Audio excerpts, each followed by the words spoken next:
Hello dear friends, welcome back to my YouTube channel. तो दोस्तों finally AIIMS Bhopal की तरफ से भी डॉक्यूमेंट वेरिफिकेशन लेटर जारी हो चुका है। देख सकते हैं आप सभी के सामने है। 27 दिसंबर को शाम को अभी ये जारी हुआ है। और अखिल भारतीय आयुर्विज्ञान संस्थान भोपाल नोटिफिकेशन, ये आपका विज्ञापन क्रमांक लिखा है इस आदेश का। ठीक है, ऊपर लिखा हुआ है कि जो आपकी भर्ती कराई गई थी 17 नवंबर को इसका ऑफिशियल नोटिफिकेशन रिलीज हुआ था। ग्रुप बी ग्रुप सी की वैकेंसी थी। ठीक है, ये सब यहाँ पर लिखा हुआ है। और यहाँ पर आप देखेंगे दोस्तों, तीन भागों में डिवाइड किया गया है list of candidates, annexure first, annexure second और अनेक्सर थर्ड। यहाँ पर तीन डेट दी गई हैं। देख सकते हैं 3 जनवरी को बुलाया गया है, किसी को 4 जनवरी को और किसी को 5 जनवरी 2024 को। ठीक है, रिपोर्टिंग टाइम सभी का सेम है, यानी कि 9:30 बजे से लेकर 10:30 तक आपको रिपोर्ट करना है। और रिपोर्ट कहाँ करना है, स्थान दिया गया है सरदार वल्लभ भाई पटेल भवन एम्स भोपाल में। अब आपको समझना है कि यदि आपका एनेक्सर फर्स्ट की लिस्ट में आपका नाम है तो आपको 3 जनवरी को उपस्थित होना है। सुबह 9:30 बजे से लेकर 10:30 तक आपको रिपोर्ट करना होगा। यदि आपका नाम, पोस्ट का नाम, आपका नाम एनेक्सर सेकंड में है तो आपको 4 जनवरी को उपस्थित होना है। यदि आपका नाम और रोल नंबर एनेक्सर थर्ड में प्रेजेंट है तो आपको 5 जनवरी को उपस्थित होना है। यहाँ पर आप देखेंगे नीचे अनेक्सर फर्स्ट ये लिखा है, अनेक्सर फर्स्ट। ठीक है, यदि आपने इन पदों पर अप्लाई किया है, ठीक है, आप समझ सकते हैं आसानी से, कोई बड़ी बात नहीं है, तो आपको 3 जनवरी को उपस्थित होना है। ठीक है, ये भी अनेक्सर फर्स्ट में है, office office assistant, office assistant. ठीक दोस्तों, और नीचे देखेंगे ऐसे ही टेक्निकल असिस्टेंट को भी 3 जनवरी को उपस्थित होना है।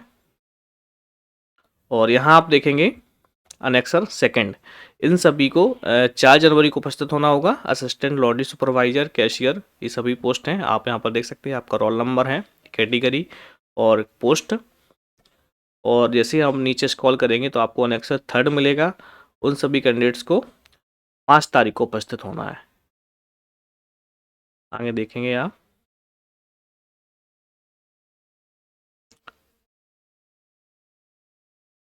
अनेक्सर थर्ड लिखा है, हाँ ये देखेंगे आप अनेक्सर थर्ड। ठीक है, इन सभी कैंडिडेट्स को 5 तारीख को उपस्थित होना है। तो यहाँ पर 3 भागों में डिवाइड किया गया है। जिनका नाम अनेक्सर फर्स्ट में है उसको 3 जनवरी को, जिसका अनेक्सर सेकंड में है उनको 4 जनवरी को, और जिसका नाम अनेक्सर थर्ड में है उनको 5 जनवरी को उपस्थित होना है। ठीक है, तो इस प्रकार से यहाँ पर डिवाइड किया गया है। 3 जनवरी, 4 जनवरी, 5 जनवरी सभी को एक साथ उपस्थित नहीं होना है। 3 दिन में आपके डॉक्यूमेंट वेरिफिकेशन होंगे, तो पोस्ट वाइज उन्होंने डिवाइड कर दिया गया है। ठीक, और दोस्तों अब बात करते हैं डॉक्यूमेंट्स की। तो आपके जो भी डॉक्यूमेंट्स हैं आपको सभी लेकर जाना है।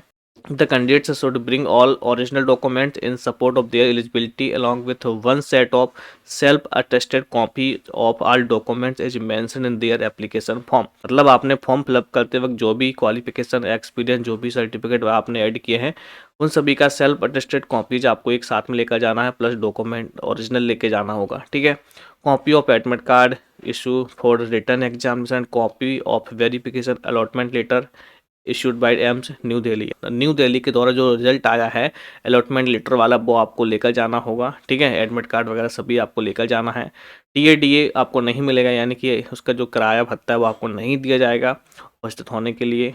ठीक, और यहाँ पर दोस्तों जो गवर्नमेंट एम्प्लॉय हैं उनको एनओसी लेकर जाना होगा। लिखा है those candidates who are government service including AIIMS employ को भी are required to produce no objection certificate at the time of document verification. तो इसका आप ध्यान रखें। और दोस्तों यहाँ पर एफिडेविट का कोई जिक्र नहीं किया है, जैसे कि कई एम्स में किया जा रहा है। ठीक है, तो यहाँ पर आपको एफिडेविट नहीं बनवाना है, उन्होंने कुछ नहीं लिखा है। और इसके बाद सीधा आपका लिस्ट दे दी गई है और आपका ये पीडीएफ फाइल समाप्त हो जाता है इस तरह से। ठीक, और आपको उपस्थित होना है 3 जनवरी, 4 जनवरी और 5 जनवरी को। और कास्ट सर्टिफिकेट का आप ध्यान रखें, यदि नहीं बनवाए तो आप अभी जाकर बनवा लें, वो आपका 1 या 2 दिन में बन जाएगा। ठीक है, इसका लिंक आपको हमारी वीडियो के नीचे डिस्क्रिप्शन में मिल जाएगा। और डॉक्यूमेंट का यदि आपको समझ में ना आए तो आप यहाँ से देख सकते हैं, जैसे कि ये एम्स रायबरेली के द्वारा भी जारी हो गया है। ठीक है, इनका 28 और 29 को है डॉक्यूमेंट वेरिफिकेशन। कई एम्स के द्वारा चेकलिस्ट जारी की गई, तो आप यहाँ से देख सकते हैं। ठीक है, ऑलमोस्ट ये सभी डॉक्यूमेंट्स आपके हैं। और लेकिन यहाँ पर एफिडेविट लिखा है, तो ये आपको लेकर नहीं जाना है। जैसे कि इसमें लिखा है लेटेस्ट फोटो होना चाहिए, तो आपको याद आ जाएगा इससे। ठीक है, आइडेंटिफिकेशन आईडी, आधार कार्ड वगैरह, एडमिट कार्ड, रजिस्ट्रेशन स्लिप सब वही है, ठीक है दोस्तों, तो ये सभी चेकलिस्ट आप एक बार देख लें, अदर एम्स की भी देख सकते हैं, ठीक है। लेकिन एफिडेविट उसमें नहीं लिखा है, तो आपको एम्स भोपाल में एफिडेविट नहीं लगाना होगा। जिस एम्स में आपका अलॉटमेंट हुआ है उस एम्स की वेबसाइट पर आप अपडेट बने रहें, और आपको एक ईमेल और मैसेज से इन्फॉर्म भी किया जाएगा, लेकिन आपका जहाँ पर वेरिफिकेशन होना है उस पर अपडेट रहें। दोस्तों मिलते हैं अगली वीडियो में अगले अपडेट के साथ। Thank you for watching.